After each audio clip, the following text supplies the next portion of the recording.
Il pleurait des larmes de verre, et quand elles atteignaient la terre, cela c'est lié aux sculptures, à l'objet qu'on va montrer. Absolument. Et il y a un lien direct, effectivement. C'est une maison de champagne qui, chaque année, demande à un designer de créer une œuvre. Pas seulement un designer, un artiste. Un artiste, en général. au sens Et large. là, oui, c'est vrai que cette année, c'est un artiste designer même.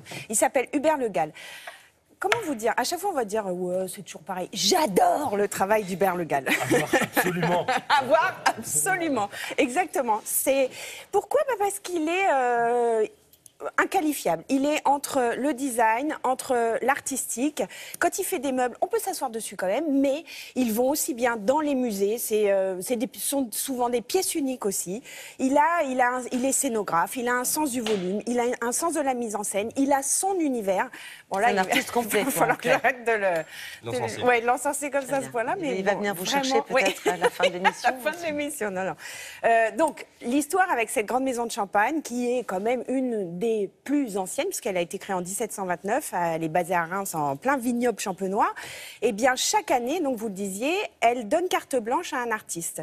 Et le deal, c'est qu'en fait, ça se passe avec l'univers du champagne, c'est-à-dire que l'œuvre créée soit liée à l'univers du champagne. Et peut-être à la marque par aussi, exemple, un peu, que ça représente la marque aussi, je suppose. Même pas. Non, c'est Juste... artistique. D'accord. Vraiment, c'est du mécénat artistique. Alors, il y a eu, par exemple, Piet Hein Hick, qui était un designer néerlandais, qui a fait de magnifiques coffrets en bois, qui avait fait toute une sculpture en bois. Et là, Hubert Le Gall, il a choisi de travailler avec les verriers de Murano. Le verre, c'est vrai, quand on y pense, sont des bulles, c'est l'univers du champagne aussi. Une merveilleuse adresse. Hein. Une merveilleuse adresse de grands maîtres verriers. Il s'est amusé, s'est lâché. Il n'a pas fait une sculpture, il en a fait 12. Regardez.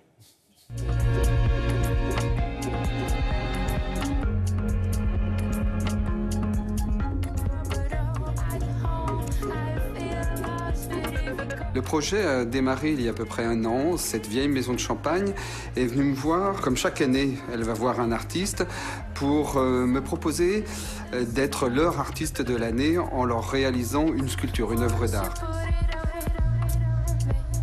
Le projet a démarré avec juste une simple idée qui était d'évoquer le vignoble de Chardonnay, qui est un vignoble très spécifique à Reims, et simplement de travailler sur cette évocation de la nature. Je suis allé visiter le vignoble au mois de février l'année dernière et c'était très intéressant parce que j'avais toujours cette image du vignoble plein de grappes de raisin rempli de végétation et puis là au mois de février c'était un spectacle presque de Landsart avec tous ces piquets. J'ai adapté l'idée de travailler sur cette vision du vignoble en travaillant un peu plus précisément sur cette relation de l'homme et de la nature. L'homme contrôlant la nature. Et c'est un petit peu le travail que j'ai essayé de faire à travers ces 12 sculptures qui reprennent les 12 mois de l'année, d'où la présence de ce poteau de bois qui à la fois symbolise la vigne, le fameux piquet sur lequel la vigne va pousser, mais aussi sur lequel mes pièces de verre qui sont le symbole du travail de l'homme viennent se poser.